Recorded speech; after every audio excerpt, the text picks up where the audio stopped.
iminsi ibiri ishize indege ya Leta Zunze Ubumwe za Amerika nk'uko nabibabwiye yararashwe, umupilote agwa mu gihugu cya Irani. Ikiba kigomba gukurikira ni uguhigwa kugira ngo Irani mufate, n'abanyamerika bagahatana kugira ngo umusirikare bamutabara abanya-Irani bataramufata. Muri iyi minsi ibiri ishize uyu musirikare ari guhigwa, abanya-Irani bashyizeho abasirikare, bashyiraho abaturage, bashyiraho amafaranga, baravuga ati muhigo uwo musirikare w'Amerika wahanutse mu ndege twarashakagwa mu gihugu cyacu, mumufate ari muzima mumutuzanire.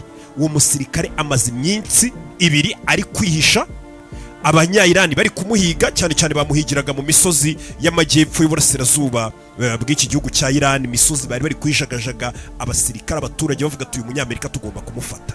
Irani yari ifite mu ntego zayo ko nibafata uno musirikare w'abanyamerika uri mu gihugu cyabo waguye inyuma y'imirongo y'umwanzi, bagomba kumufata, bagategeka Amerika ati mubwire Israel irekure imfungwa z'abanyepalestina zirenga ngo 10,000 mubitse, zimwe muzo mubitse mubarekure kugira ngo turekure umusirikare wanyu. Kandi icyo kintu cyagombaga kubaho.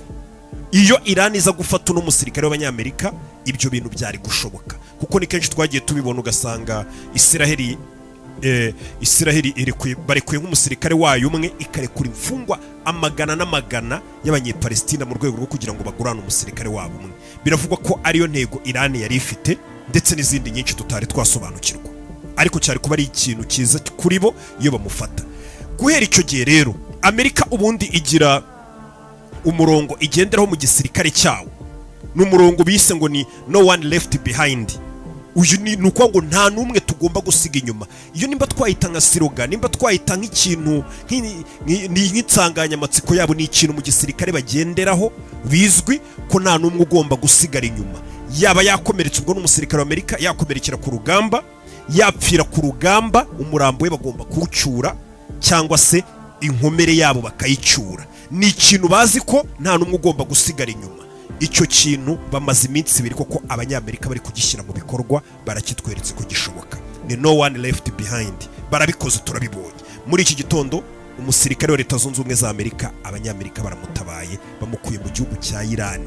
Ushobora kwibaza rero ngo byagenze gute? Kuri uyu wa gatanu indege ya F-35 yararashwe yikubita hasi, indege idasanzwe rwose, igwa mu gihugu cya Irani. Umusirikare arayisimbuka amanukiye mu mitaka, agwa mu gihugu cya Irani, arakomereka, ariko ahita atangira gukoresha za tekinike bamutoje zo gukwepa, guhunga abasirikare ba Irani bari kumuhiga n'abaturage, no kugerageza kwihisha, kugerageza kurokoka. Kandi yarakomeretse guhera kuwa gatanu, n'umusirikare yamanutse mu ndege, umutaka umuparika n'abarakomereka.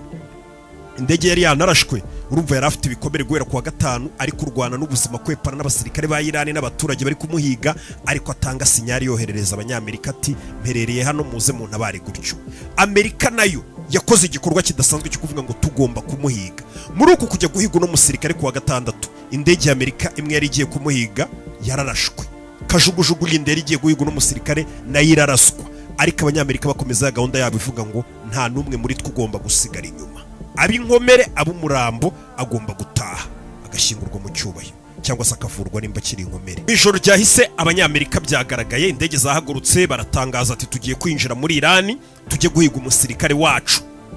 Kohereza abasirikare ngo bajye kwinjira muri Irani ba Amerika ni ikindi kimenyetso kikwereka ko ubwirinzi bw'ikirere bwa Irani n'ubwo Irani ivuga ngo irabufite cyangwa se inabufite, ariko babuciye intege ku rwego rukomeye, ku buryo umunyamerika aza kinjira, akaza gushaka umusirikare we mu gihugu, kandi byitwa ngo muri gisirikare cyakagombye kuba cyarase izo ndege. Urumva ko Amerika yakoze operasiyo itari isanzwe. Kuwa kabiri Trump aravuze ngo kuwa kabiri uzaba ari umunsi wa power plant. Ati power plant za Irani n'ibiraro bya Irani nzabirimbura. Buri ibihugu nk'ibi ngibi rero, impamvu Trump avuga ngo ibiraro turabirimbura, buri ibiraro bifite umumaro ukomeye cyane mu gutuma ibihugu n'iterambere ry'igihugu rigenda neza. Ati ibiraro byo muri Irani n'ibyatangaga amashanyarazi muri Irani byose tugiye kubirimbura. Ati turabirimbura ku buryo nibwo bwa mbere muzamubonye ikintu nk'icyo ngicyo. Arangije akoresha rya jambo F, akoresha F word, aravuga ati mwabaginga mwe mufungura no muhora wa Hormuz. Ahitamo rero no kubita ngo ni ibinyendaro by'abasazi, niko yise abanya-Irani, ngo mwabinyendaro mwe by'abasazi mufungura umuhora wa Hormuz. Nta magambo Donald Trump akoresheje ku mbuga ze. Ati cyangwa se muze kuba mu kuzimu, ati mwe gusa mwicare kandi muraza kubibona. Arangije ahita akoresha amagambo y'icyara, baravuga ngo praise be to Allah, cyangwa se nyine akoresheje amagambo ubundi yakagombye akoreshwa n'abayisilamu, nawe akoresheje ijambo Allah. Ubundi yarasanzwe akoresha Imana ariko ahise asoza akoresheje ijambo Allah. Donald Trump yarakaye bigaragara ku buryo anatukanye muri post yindi ashyize hanze, avuga yise abanya-Irani ngo ni ibinyendaro by'abasazi, ngo mufungure umuhora wa Hormuz cyangwa wa kabiri igihugu cyose nyirimbure. Ibintu byose Trump agiye kubirimbura, mbega mu yandi magambo. Ariko ibyo binavuga ngo agiye kurimbura izo power plant za Iran, akanarenzaho ngo ararimbura ibikorwa remezo, ibyo biraro n'ibiki. Wibuke ko ibyo bintu biba atari ibya gisirikare, ahubwo ari ibikorwa biba bifitiye abaturage umumaro, ibikorwa mbega abaturage bakoresha. Ariko Trump ari kuvuga ko noneho ari byo agiye guturitsa, aho kugira ngo arwane n'igisirikare arangize abasirikare nk'uko yabivuze na guverinoma, atangiye kwataka ibikorwa remezo by'abaturage. Uwo ni umuntu wajya kubwira abanya-Irani ngo abafitiye impuhwe, ngo bayobowe nabi, ngo bakagombye kubaho neza. Abanya-Irani bamwima amatwi, none niwe utangiye kurimbura ahubwo ibikorwa remezo byabo. Bivuze ngo niwe umeze nk'uri kubirangiriza kandi yaraberekaga ko abafitiye impuhwe. Bino bihita bikwereka ko bari abantu baba baza bavuga ngo igitugu, ngo muyobojwe igitugu, nta mpuhwe baba bafitiye. Gusa ibyavugwa n'uyu mugabo byose ntago bikora ko Leta Zunze Ubumwe za Amerika muri kano kanya bari mu byishimo kuba umusirikare wabo bamurokoye, kuko n'umusirikare yaza gufatwa n'iki gihugu cya Iran, ubu tuvugana twari kuba turi kumva andi makuru ateye ubwoba. Byari kugaragaza intege nke za Amerika, byari kugaragaza intege nyinshi za Iran, ndetse Iran yari no gutegeka ibyo ishaka. Wari kubona iri gusaba ibintu bidashoboka muri kano kanya, ariko biri gusaba ibintu bihambaye cyane ngo igomba gukorerwa kugira ngo imurekure. Andi makuru ugomba kumenya muri kano kanya nuko nyuma yuko tubonye perezida wa Ukraine maze kugira igisirikare gifite ubunararibonye buhambaye, kubera bamaze imyaka myinshi mu ntambara, baraswaho n'amadrone cyane cyane ya Iran yakoreshwaga n'Abarusiya. Muri kano kanya amasezerano yamaze gusinyana na bino bihugu byo mu bigobe, yatangiye kuyashyira mu bikorwa, ari kurwana intambara ye.